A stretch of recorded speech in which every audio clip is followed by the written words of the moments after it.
Okay, grade 8, here we go. We are going to be talking about calculating the circumference when provided the diameter, and hopefully up until now you have learned enough that you realize that for every unit of measure that you take across the diameter, you need to take 3.14 units of measure around the outside.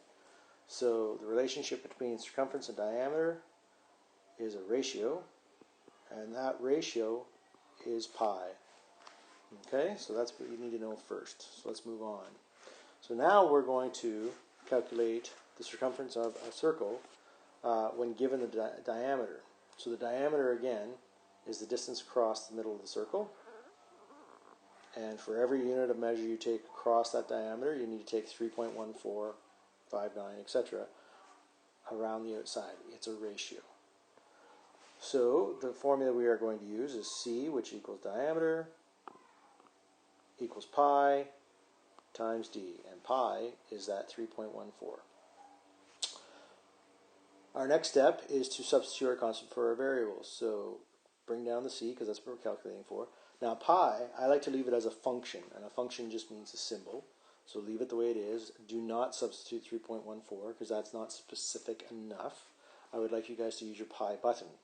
So just bring down the pi symbol, open your brackets for d, substitute your constant for your variable, just like that.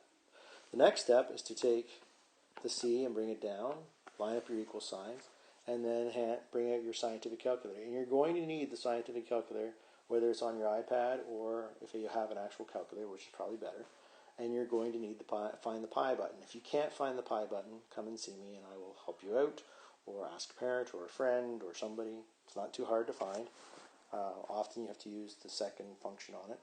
However, I'm going to use the pi button, and I am going then to hit the pi button, hit the multiplication sign because the open bracket means to multiply, and then I type in 15.25, and I hit the equal sign, and I get 47.909 centimeters. If you decided for some reason not to use the pi button, you would have came up with a measurement of, and you just used 3.14, you would have came up with a measurement of 47.885.